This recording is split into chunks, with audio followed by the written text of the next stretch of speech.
नहीं ले रहा था। वे सभी बातें कर ही रहे थे, तभी 4 साल की गुनगुन का शरीर अचानक ऐंठने लगा। उसे ऐसा करते देख सभी बहुत घबरा गए। अरे ये इसे क्या होने लगा? इसका शरीर इस तरह ऐंठ क्यों रहा है? कुछ देर बाद गुनगुन का शरीर पूरी तरह शांत पड़ गया। गुनगुन, ए गुनगुन, क्या हुआ रे? आंखें खोल ना बहन, क्या हुआ तुझे? गुनगुन की बहनें उसे जगाती रही, लेकिन वो तो खामोश सी पड़ी रही। दीदी, क्या हो गया इसे? ये कुछ बोल क्यों नहीं रही? दीदी, क्या गुनगुन मर गई जैसे माँ और पापा मर गए? पांचों बहनों के माता और पिता ठेका मजदूर थे। एक बार वे पुल निर्माण की साइट पर काम कर रहे थे। अचानक भूकंप के कारण बड़ा हादसा हो गया। कई मजदूर पुल के मलबे के नीचे दबकर मर गए। गुनगुन के पिता भी उसमें मारे गए। माँ गंभीर रूप से घायल थी, उसे अस्पताल ले जाया गया। उस समय गुनगुन सिर्फ 2 साल की थी। मीना, लगता है मैं बचूंगी नहीं। मेरी सांसें उखड़ रही हैं। सुन मीना, तू 5 बहनों में सबसे बड़ी है। अब तुझे इनकी देखभाल करनी होगी। गुनगुन तो अभी बहुत छोटी है, तुझे उसकी माँ बनना पड़ेगा। माँ, तुझे कुछ नहीं होगा, कुछ नहीं होगा। मीना अपनी माँ से ये बातें कहती रही और उसकी माँ सदा के लिए 5 बेटियों को छोड़कर चली गई। माता पिता की मौत के बाद उन पर दुखों का पहाड़ टूट पड़ा। दीदी, अब हमारा क्या होगा? माँ बाबा दोनों मर गए, अब हमारा ध्यान कौन रखेगा? घर में रोटी कैसे बनेगी? कौन कमाएगा पैसे? तभी 2 साल की गुनगुन जोर जोर से रोने लगी। शायद उसे भूख लगी थी। मैं हूँ ना, मैं रखूंगी तुम लोगों का ध्यान। मीना एक ढाबे पर काम करने लगी। सुबह से रात तक वो ढाबे पर ही रहती। ढाबे वाला उसे महीने के 500 रुपए देता। अब इतने कम पैसों में कैसे चलता सबका गुजारा? एक दिन, मीना दीदी, मैं भी काम पर जाना चाहती हूँ, आपकी मदद करना चाहती हूँ। अरे नहीं, मैं हूँ ना।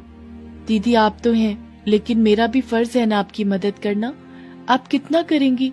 थक जाएंगी। माँ कहती थी कि साथ मिलकर कोई काम किया जाए तो वो आसान हो जाता है। रीमा भी ढाबे पर काम करने लगी, लेकिन दोनों बहनों की कमाई से भी कोई खास फर्क नहीं पड़ा।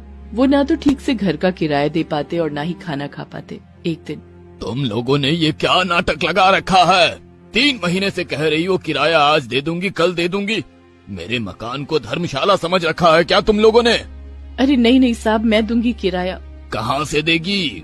चोरी करेगी या डाका डालेगी? मुझे अभी के अभी मेरा घर खाली चाहिए।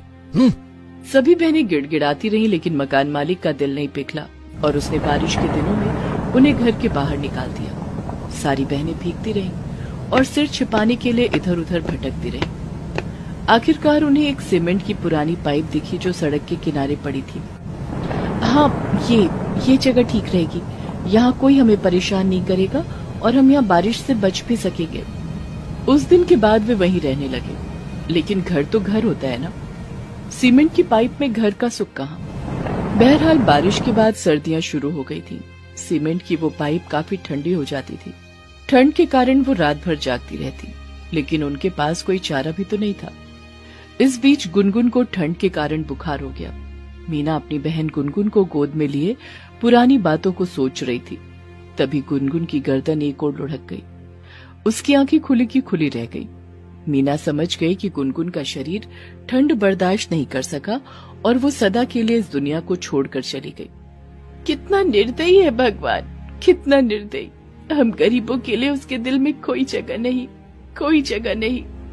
मीना भी मन ही मन खुद को कोस रही थी। माँ, मुझे माफ कर दे, मैंने तुम्हें दिया वादा पूरा नहीं किया।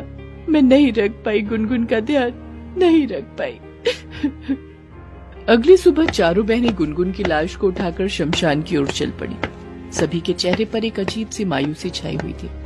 शमशान घाट में उन्होंने अपनी बहन को चिता पर रखा। तभी सीमा बोल पड़ी। मीना दीदी, जैसे गुनगुन मर गई, एक दिन हम लोग भी ठंड से मर जाएंगे। हमें भी इसी चिता पर जलना होगा दीदी।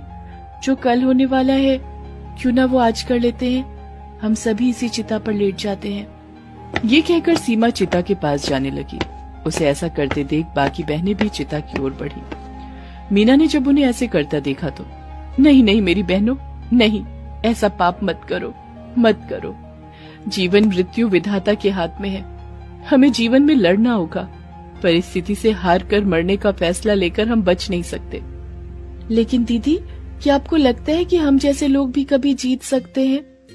हाँ मेरी बहन, हम भी जीत सकते हैं। बस हमें थोड़ी ज्यादा मेहनत करनी पड़ेगी, क्योंकि भगवान का लिखा मिटाने के लिए कड़ी मेहनत के सिवाय कोई उपाय नहीं है। मीना की बातों का उन सब पर गहरा असर पड़ा।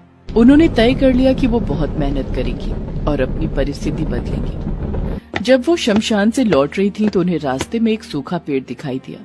उसी समय उन्होंने तय किया कि अभी बहुत सर्दियां पड़ रही हैं, सभी लोग आग के पास अपना ज्यादा समय बिताना चाहते हैं, क्यों ना हम इस पेड़ की लकड़ियां बेचें। उन्होंने उस पेड़ की लकड़ी बेचनी शुरू कर दी। सर्दियों में उन्हें उस पेड़ की लकड़ी से अच्छी कमाई हुई।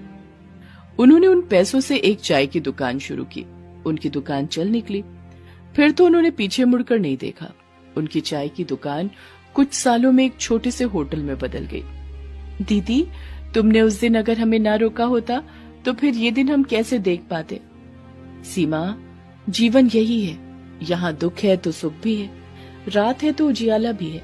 लेकिन बहन, हमें इस बात को हमेशा गांठ बांध कर रखना है कि पैसे हम कितने भी कमाएं, हमें गरीबों की मदद करनी है, ताकि कल को कोई हमारी बहन के जैसे असमय काल के गाल में ना समा जाए।